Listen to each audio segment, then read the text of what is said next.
कहानी में आगे बढ़ने से पहले आप हमारे चैनल को सब्सक्राइब जरूर कर ले और बेल आइकन को प्रेस कर ले ताकि आने वाली और भी नई कहानी की नोटिफिकेशन आपके पास पहुंच जाए।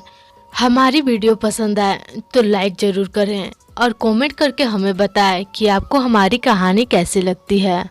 तो चलिए बढ़ते हैं कहानी की ओर। सालों पुरानी बात है, किसी गांव में मुकेश नाम का एक लड़का रहता था।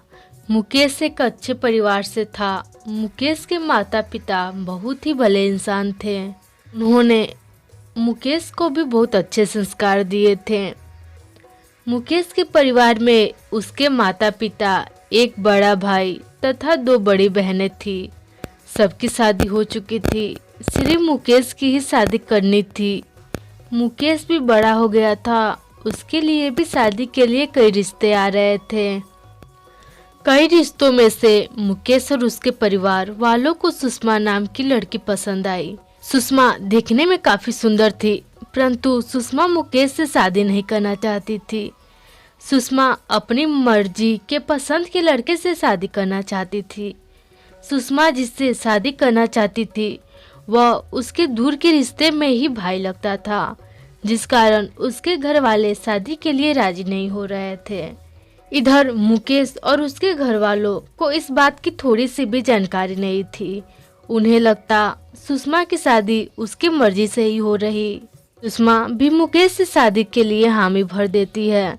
सबकी मर्जी से सुषमा और मुकेश की सगाई भी हो जाती है। सुषमा अपनी सगाई में काफी खुश रहती है, जिसे देखकर मुकेश भी खुश होता है। कुछ महीनों बाद उनकी शादी हो जाती है। मुकेश घर में सबसे छोटा था, इसलिए सबने उसकी पत्नी को काफी गहने दिए। 2 दिन सुषमा ससुराल में रहने के बाद बाकी के रस्में निभाने अपने पति के साथ मायके जाती है। सुषमा अपने साथ अपने सारे गहने भी लेकर जाती है। सुषमा के शादी में उसका दूर का भाई भी आया होता है, जो अभी तक उसके मायके में ही था। मायके पहुंचने के पहले ही रात सुषमा अपने सारे गहने लेकर उसी लड़के के साथ भागकर शादी कर लेती है। सुषमा ने इतने सारे गहनों के लिए ही मुकेश से शादी का नाटक किया था। ये उन दोनों की ही साजिश थी। सुबह होते ही जब मुकेश और दोनों के परिवार को जब सुषमा की दूसरी शादी की बात पता चली, तो सुषमा के पिता ने मुकेश और उसके परिवार के पैरों में गिरकर माफी मांगते हुए इस बात की आपसी सुलह करने की बात कही और शादी और गहनों में खर्च हुए सारी रकम उन्हें लौटाने की भी बात कही।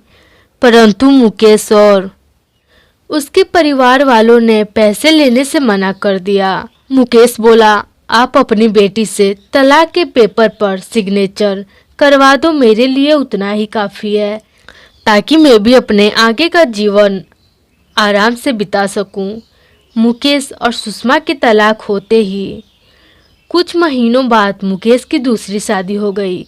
मुकेश और उसकी दूसरी पत्नी काफी खुश रहते, परंतु सुषमा का दूसरा पति कुछ नहीं करता था। सुषमा ने जो गहने अपने घर से लाए थे वह उसे भी बेच चुका था। सुषमा की आर्थिक स्थिति अब बहुत खराब होने लगी थी। वह अब अपने मायके भी नहीं जा सकती थी, क्योंकि परिवार की इतनी बेइज्जती के बाद वह सुषमा से अपना सारा रिश्ता तोड़ चुके थे। सुषमा का दूसरा पति शराब भी पीता था, इसके कारण उन दोनों में काफी झगड़े भी होते। सुषमा की आर्थिक स्थिति इतनी ज्यादा खराब हो गई कि उसे दूसरों के घरों में जाकर काम करना पड़ता था।